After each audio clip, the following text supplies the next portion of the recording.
ये लड़का 12 साल पहले मर चुका था, लेकिन अचानक छत पर उसकी आंख खुल गई। उसे बस इतना लगा कि वह बहुत देर तक सोता रहा। उसकी पहली सोच यही थी कि उसे स्कूल की क्लास के लिए देर हो रही है। वह भागता हुआ क्लासरूम पहुंचा, लेकिन अगले ही पल वह हैरान रह गया। पूरी क्लास में कोई भी जाना पहचाना चेहरा नहीं था। उसे लगा शायद वह गलत क्लास में आ गया है। तभी टीचर अंदर आए। लड़के की स्कूल यूनिफॉर्म देखकर वह चौंक गए, क्योंकि वही यूनिफॉर्म 12 साल पहले की थी। टीचर को लगा कि वह मजाक करने आया है। उन्होंने तुरंत सिक्योरिटी गार्ड को बुला लिया। लड़के को समझ आ गया कि कुछ गड़बड़ है, इसलिए वह वहां से भाग निकला। बाहर आकर उसकी नजर तारीख पर पड़ी। वहां 2017 लिखा था, जबकि उसके हिसाब से अभी 2005 होना चाहिए था। क्या वह सच में 12 साल तक सोता रहा? उसके घर वाले कहाँ होंगे? वह भागता हुआ अपने घर पहुंचा, लेकिन दरवाजा खोलते ही उसके होश उड़ गए। उसे लगा था कि उसका परिवार उसे देखकर खुश हो जाएगा, लेकिन घर पूरी तरह बदल चुका था। अंदर सब कुछ अनजान था। यह देखकर उसका सिर चकरा गया। अब वह बस किसी से पूछना चाहता था कि आखिर हुआ क्या है। जैसे ही वह बाहर निकला, घर का नया मालिक सामने आ गया। उसने लड़के को चोर समझ लिया। लड़का बार बार समझाने की कोशिश करता रहा, लेकिन वह सुनने को तैयार ही नहीं था। वह लगातार कह रहा था कि इसे पुलिस के हवाले कर देगा। घबराकर लड़के ने उसे हल्का सा धक्का दिया, लेकिन वह आदमी दूर जाकर गिर पड़ा। यह देखकर लड़का खुद भी डर गया। वह तुरंत उसे उठाने गया और बिखरा हुआ सामान समेटने लगा। तभी उस आदमी ने मौका देखकर पीछे से उसके सिर पर वार कर दिया। जब लड़के की आंख खुली तो वह अस्पताल में था। पास खड़े पुलिस वाले ने उससे उसका नाम और जन्म की तारीख पूछी। लड़के ने कहा कि उसका नाम हाइशेंग है और उसका जन्म 7 जून 1987 को हुआ था। यह सुनकर पुलिस वाला हैरान रह गया। अगर 1987 में पैदा हुआ है तो उसकी उम्र 31 साल होनी चाहिए। उसे लगा लड़का झूठ बोल रहा है, इसलिए उसे थाने ले जाया गया। थाने में फिर से उससे वही सवाल पूछे गए। हाइशेंग बार बार कहता रहा कि वह सच बोल रहा है। पुलिस ने गुस्से में कहा कि अगर उसकी जानकारी झूठ निकली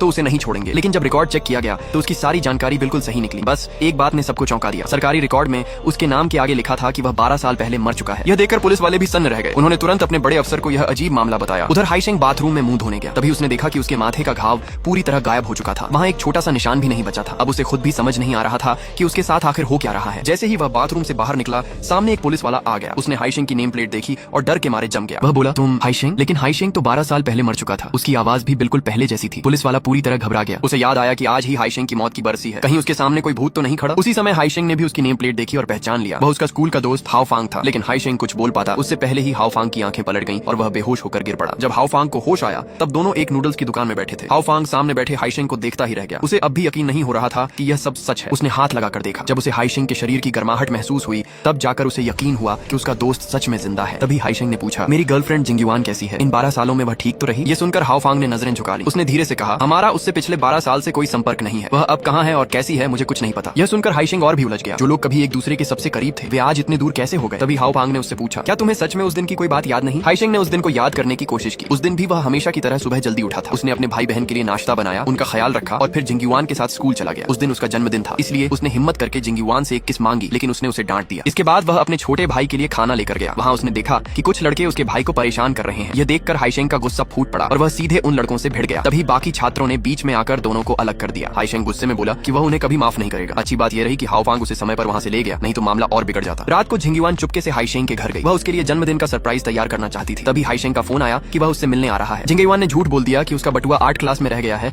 और हाइशेंग से कहा कि वह जाकर ले आए। हाइशेंग काफी देर तक आर्ट क्लास में बटुआ ढूंढता रहा, लेकिन उसे कुछ नहीं मिला। जब वह वापस घर जाने लगा तो जमीन पर पड़े एक लड़के को देखकर उसके कदम रुक गए। यह वही लड़का था जिससे दिन में उसका झगड़ा हुआ था। वह जमीन पर बेहोश पड़ा था और बिल्कुल हिल नहीं रहा था। हाइशेंग ने उसकी सांस चेक की, वह अभी जिंदा था, इसलिए वह तुरंत अपनी साइकिल लेकर एम्बुलेंस बुलाने निकल पड़ा। लेकिन जैसे ही वह एक चौराहे पर पहुंचा उसके साथ एक भयानक हादसा हो गया। कहानी फिर से आज के समय में लौट आती है। अब जाकर हाइशेंग को समझ आया कि 12 साल पहले उसी हादसे में उसकी मौत हो गई थी, इसीलिए आज भी उसका चेहरा वैसा ही है जैसा स्कूल के दिनों में था। वह इस सच को बिल्कुल स्वीकार नहीं कर पा रहा था। दर्द और गुस्से में वह जोर जोर से चिल्लाने लगा, लेकिन अगले ही पल उनके आसपास की सारी स्ट्रीट लाइटें अचानक बंद हो गईं। अगले दिन हाओफांग हाइशेंग को उसके छोटे भाई के ऑफिस लेकर गया। जैसे ही हाइशेंग अंदर गया उसने देखा कि वहाँ बहुत सारे कमरे थे। उसे समझ ही नहीं आया कि उसका भाई किस कमरे में है। तभी अचानक उसके कान बहुत तेज हो गए। अब वह हर कमरे की आवाज साफ साफ सुन सकता था, यहाँ तक कि कई मीटर दूर कोई फोन पर क्या बात कर रहा है वह भी उसे साफ सुनाई दे रहा था। तभी उसे अपने छोटे भाई की आवाज सुनाई दी। वह उस कमरे के बाहर पहुंचा तो उसने सुना कि कुछ लोग उसके भाई को जिंगयुआन से पैसे लाने के लिए मजबूर कर रहे थे।